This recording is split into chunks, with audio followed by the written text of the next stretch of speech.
Hello, beautiful friend. Welcome back to Feel Good Alcohol Free. I'm Lindsay Henneke, your host and sober coach, and each week my intention is to support you and show you that you can feel good AF. One of the big lessons I learned in my experience ditching alcohol was that quitting, while a challenge, completely elevated my life, and it can help you elevate yours too. I know that might sound unimaginable right now, but it's something you can learn, and that's why you're here, listening. I'm so glad that you are. I know that many of you are in the early days of your sobriety journey, or maybe you're thinking about taking a break. And if you're anything like me, your brain may be overwhelmed with thoughts like, can I do this for a week? Or what if I have to do this forever? If that's the case, let me just pause right here and say, breathe. You do not have to figure out forever today. This episode is your roadmap for all the firsts in ditching alcohol. The first week, the first month, the first year. I'm going to share what helped me, what tripped me up, and what I want you to know. You can walk this path with more confidence and self-compassion. You're not just quitting drinking. You're becoming someone new. And honestly, it may be unimaginable at this very moment, but it is something to be wildly excited about. You have the opportunity to reimagine who you want to become. So why not go ahead and get started right now? Let's stoke your vision for a bit before I get into it. Who do you want to become? What's the thing that you're aching for? Is it confidence? Is it to have space? Mental space, space in your calendar? What's your thing? And how does the version of you who has this feel? What's her energy like? You can go ahead and press pause on this episode for a moment and really think about this. This is part of the work that we do to feel good alcohol free. The work doesn't end with quitting. If you've been listening to these episodes, you know I usually give a little assignment at the end of the episode. But today I wanted to tease with this week's homework.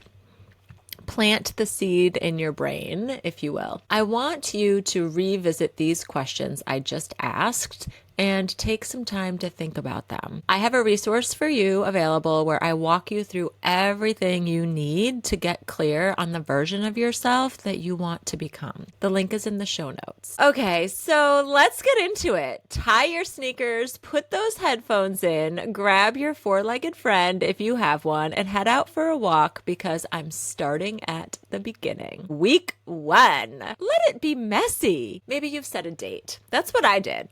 I gave myself a deadline and I prepped intensely for it. And by that, I mean, I drank every single day like I would never drink again. And that's actually what happened. My first week was really a blur, not because anything huge happened, but because everything tiny felt huge. Deciding what to drink with dinner, not knowing what to do with my hands at night, like that was really a big one. Feeling antsy and emotional and weirdly proud, and then back to anxious within the hour.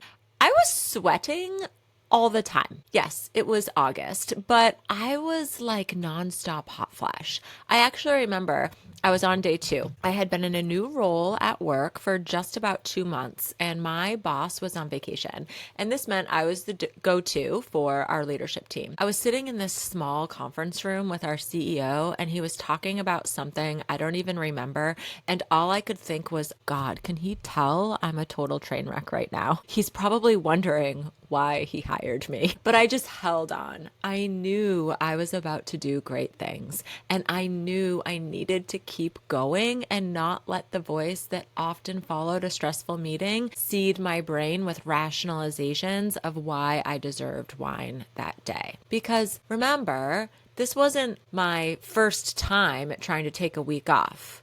I had done that many times before. So I knew that voice was coming, and I just knew that this time was going to be different and that I was the only one who could make it different.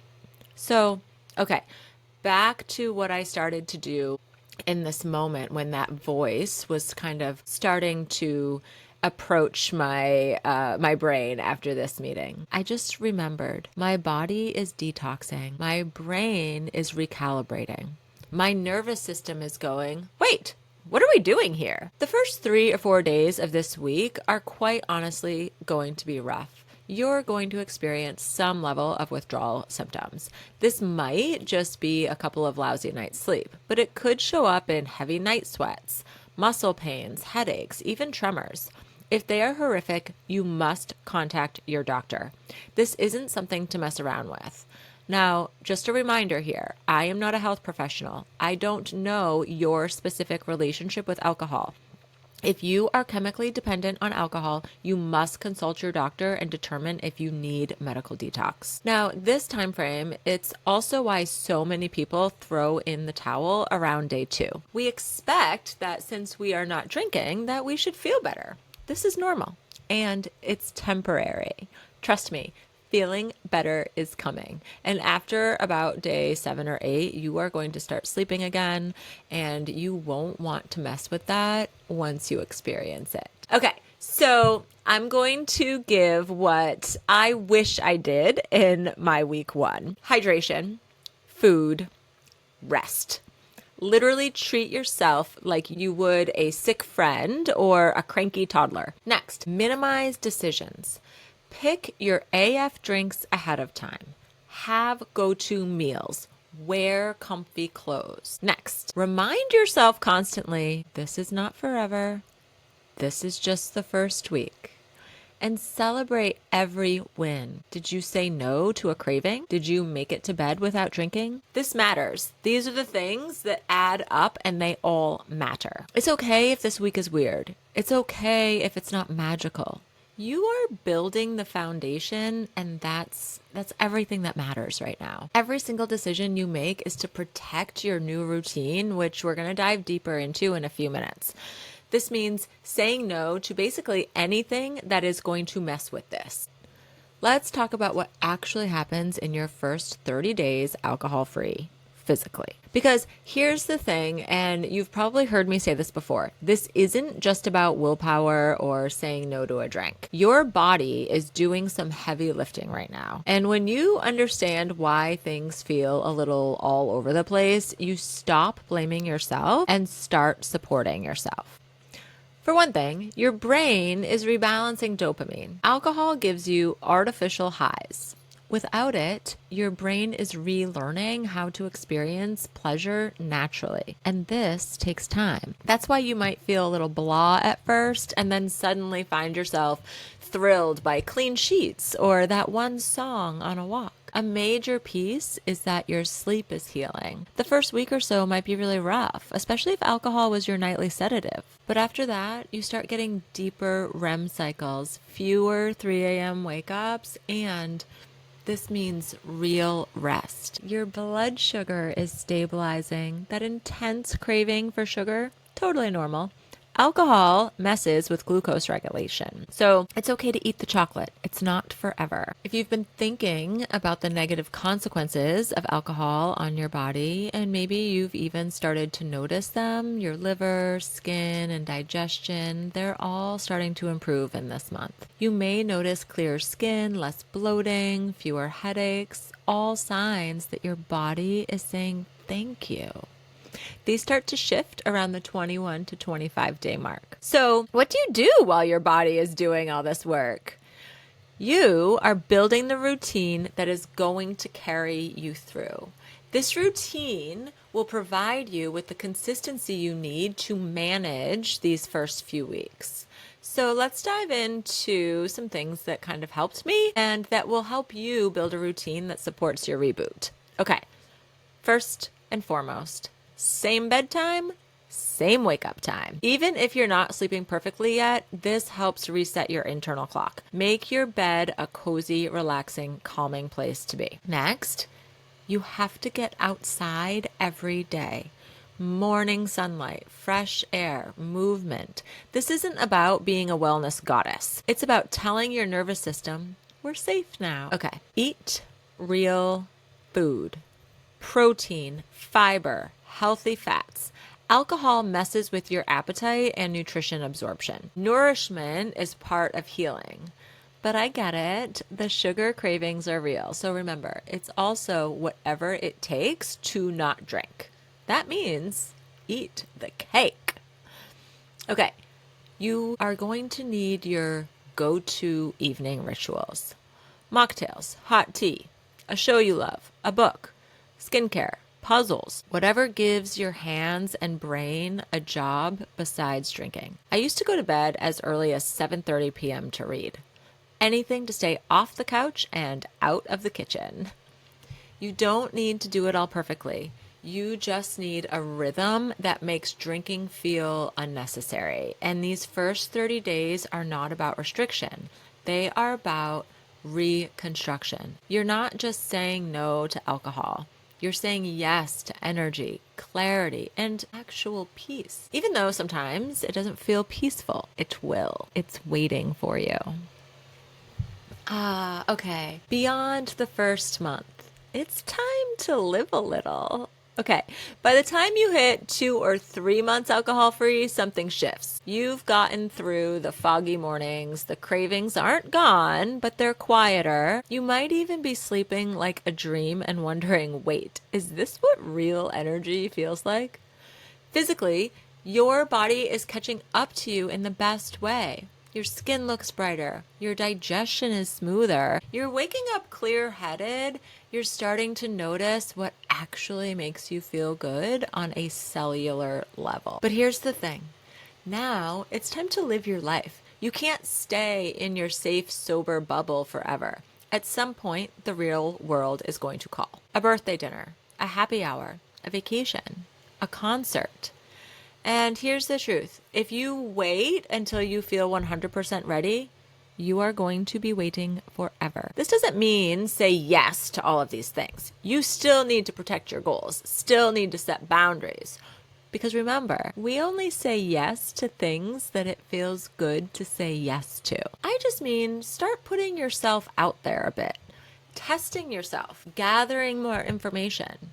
You build confidence by doing it messy, by going to the dinner, ordering the mocktail, staying through dessert, by realizing, I can do this. I am actually doing this. This is part of the journey where a lot of women get stuck, white knuckling through every social situation or avoiding them altogether. But that just builds more fear. You don't get stronger by avoiding the trigger. You get stronger by moving through it. It might feel uncomfortable. And then honestly, it's probably going to feel uncomfortable. And that's okay. Because when we're growing, we're uncomfortable. Growth is uncomfortable. Have you heard me say, get comfortable being uncomfortable? That's how you grow, my beautiful friend. You are going to start to see it's exhilarating when you realize you don't need alcohol to laugh, connect, dance, or belong. And that realization hits differently. It's the beginning of a whole new chapter. You're not just alcohol free now. You're alcohol free and you're living. And that is a big deal. You're not out of the woods yet here, but you are racking up small wins and keeping promises to yourself left and right. They're adding up just like your confidence. And it is so beautiful. It's one of my favorite points in my clients' journeys to witness the growth. But here's the thing. It's also when the most slips happen. I see more slips around day 100 than any other time period. At that time frame, you've been working so hard and there's almost a fire inside you that is telling you just one more time. You need to try it. You need to just try to drink one more time to prove that you can't do it, to prove that moderation is off the table. I see this a lot inside my coaching program. And let me tell you now, it is not a start over. It's not back to the beginning. This journey is messy. And a slip here and there are just motivation and reminders of why you're doing this work. If you are doing the emotional sobriety work, then if you have a slip, you can recognize why it happened and take it as a learning moment. The work you are doing through this process equips you with the tools to take it as a lesson and move forward with another experience under your belt. Okay, moving into months 4 to 8-ish. This new normal that you're building. By now, you're not just ditching alcohol. You're living an alcohol-free life. What used to feel like a big deal, skipping the wine, saying no at dinner, waking up clear-headed, now feels like a regular Tuesday. This stretch is when things start to click. You're not negotiating with yourself every single night. You're not panicking before social events. You're not second guessing every single decision. Instead, you're building trust in yourself. Discipline becomes your quiet baseline. Not a battle, it's just a rhythm. And those routines from the first 30 days, they're just what you do. This is when alcohol stops being the default. You stop wondering, can I really do this? And start thinking, why would I go back? While the voice might be quieting a bit, you still hear her. You're just getting better at telling her that you don't think that way anymore. You might need some reminders now and then because remember, you're still growing and stretching. The accountability to stay in the zone of who you want to become goes a long way in this time frame because you are used to protecting your goal, but it can feel so lonely at times, and that's when we tend to give up. You need the support and tools to master the emotions that have driven you to pour that wine. Women feel seen and supported, and often this is the time they lean into my group the most, when they need the reminder that these feelings are not going anywhere until they address them. You can feel good AF and still feel a little lost. I want you to know that you can always explore what working together could look like for you. I help women move through these feelings every single day, and it's the heart of ditching alcohol. After about 4+ months alcohol-free, your physical benefits go deeper than just sleep and skin. Your brain health improves. You've got more mental clarity, sharper memory, and fewer mood swings. Your brain is literally rewiring itself for resilience. Another amazing thing, your immune system is stronger. Alcohol weakens immune response, even a few drinks. Without it, your body's defenses are more robust. Okay, next up, lower blood pressure and improved liver function. If you had any early signs of damage, your liver's had a chance to regenerate, and your blood pressure is stabilizing too. Many women that I work with report a reduction or complete dissolve of having to take blood pressure medication within a few months of not drinking. Okay. Your hormonal balance starts to regulate, especially for women. Less alcohol means fewer cortisol spikes and estrogen disruptions. Your cycle may even feel different. You likely weigh less or carry less inflammation. But the best part, you feel lighter physically and emotionally. This is where you realize you're not holding your breath anymore. You're not fixated on the number of days, and you're excited about celebrating milestones. You're living differently, and it's actually easier than what came before. Your habits, they are solid. Your sense of self, stronger. And your future, you're becoming her. The version of yourself you set out to be from the start of this journey. All right, we're going to talk a little bit about getting closer to the 1-year mark. The big firsts that you're still meeting. Getting there means there are still some firsts ahead. Maybe you've gotten through that first holiday season, that first vacation without drinks, that first girls' weekend where everyone's drinking but you, that first anniversary toast, that first breakup, that first promotion. Now, some of those moments, those alcohol-soaked traditions and deeply embedded routines, they don't happen until later in your AF journey. Since they don't happen that often, sometimes maybe even just once a year, it takes longer for those to feel normal as a non-drinker. And I want you to know that's okay. For example, just because you're about to be a year alcohol-free, hitting that milestone doesn't mean you've hit all the milestones. There are still firsts waiting for you, those once-a-year traditions or rare moments that used to be steeped in alcohol. And when you finally face one of them, it can feel surprisingly vulnerable. For me, that moment came with my first real sober vacation. My husband and I were planning a week-long ski trip, and initially we thought about making it a couples trip, inviting friends and making it super social. But Something in me hesitated. Even with nearly a year of sobriety under my belt, I wasn't ready for that dynamic. I didn't want to risk my peace or my progress just to prove that I could be fun around drinking again. So I set a boundary. Can we just make this a trip for us? And of course, my husband was totally on board. Now, the drinking version of me, she would have spent the morning ski runs daydreaming about that first lunchtime beer, one that usually turned into a few, making it all too easy to skip the afternoon on the mountain entirely. But this trip was different. It felt strange at first to not stock our condo with wine and beer. I noticed the absence, but I also reminded myself, this is a milestone, my first sober vacation. So I leaned in. We spent full days on the mountain, skiing until our legs ached, coming back for cozy lunches and slow afternoons. Most evenings, we went to a nearby brewery for dinner. Yep, a brewery. Their NA options weren't great, but surprisingly, I didn't really care. I was content. I was actually more than content. My husband and I, we were talking, like really talking. I felt present, connected, and energized.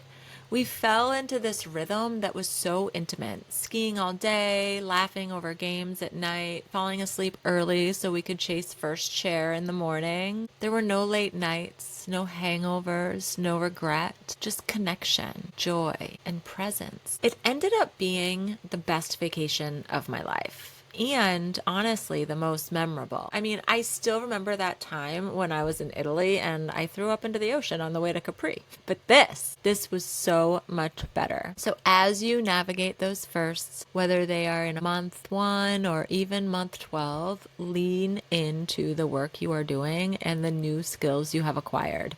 Set those boundaries, express your needs, but also recognize that you are close to 1 year alcohol free. It's time to not worry anymore and time to brag, if not out loud to others, at least to yourself. Feel on top of the world. You've done something that was incredibly challenging. Because now, at about a year in, you're not white knuckling your way through it anymore. You're not thinking, can I survive this? You're thinking, how do I want to feel through this? You show up with a plan, with practice under your belt, and a deep knowing that you can trust yourself, even in the messiest, most tempting, most nostalgic moments. This is when you start to see alcohol doesn't make the moment better. You are the one making the moment better. With your presence, with your energy, with your fun and beautiful personality. Rest assured, when you get through those last big firsts, they turn into second times. And soon, your life, your new life, it's just there. You've been building it and building it, living in the version of yourself that you wanted. She has more confidence. She trusts herself and she shows up authentically. She says yes only to things that feel good to say yes to. And she says no in a kind way when things don't align with her values and goals. I had a couple of testing moments in my first 5 or so months of sobriety. The first was when I was asked, aren't you going to have a glass of wine at dinner? And I didn't immediately justify it to myself or cave like I always had before. The second time was Christmas. I was telling someone I didn't drink anymore, which I was saying out loud a lot by myself because I wanted to get comfortable saying it. And they questioned my non-alcoholic fizz in a champagne glass, saying, well, what's in your glass then? At first, I felt defensive. But then I proudly said, this is toast, a non-alcoholic drink I love. And in that moment, I stood up for myself. I put myself first and I didn't back down. I didn't feel like keeping it a secret anymore. I started to share more about it. From that Christmas on, I was telling everyone I came into contact with, I don't drink anymore. And it felt amazing. It also made it feel more real and true for me. The more I said it, the more genuine it felt. Something that became really clear to me was when you become sober, you become someone who no longer sets their emotions aside. You realize that you matter and you deserve to take care of yourself. When you're part of my community, you'll see that all the hard moments are worth it. You'll be reminded to use the tools you've learned, to not procrastinate with alcohol when challenges come up. You'll be encouraged to trust yourself and your journey. I believe every woman is capable of learning how to prioritize her needs and taking full responsibility for herself. And I will pull out your insights and highlight your wins so that confidence can build in you. Confidence takes time. You often don't see it until it's pointed out to you. And that's what I'm here for. What makes Feel Good AF different is that it's a sacred, safe space full of women who are just like you, women who are navigating similar struggles and thriving off each other's wins. It doesn't matter if you're in week 1 or month 6. There's always work to do, and you'll see exactly where you're going through the women who are further along in their journey. There's something powerful in seeing your future self reflected in others. If you're wondering, how do I fit into this? I invite you to book a discovery call with me. You'll be met with love and compassion and the belief that you can do this. It's not a linear journey. It's messy at times, but with one promise at a time, you can remove alcohol from your life for good. Okay, go ahead and book that call. I can't wait to see how we'll work together to create a life that you are excited to live. And don't forget this week's homework. Sit with these questions. Who do you want to become? What's the thing that you're aching for? Is it confidence? Is it to have space? Mental space? Space in your calendar? What's your thing? How does the version of you who has this feel? What's her energy like? Okay, write down your answers in your journal. Let this vision of your future self guide you along your journey. That's it for me this week, friends. I hope you loved this week's episode, and I hope you'll rate the show. Let me know in the comments if something resonated with you, and don't forget to subscribe or follow so that you don't miss next week's episode.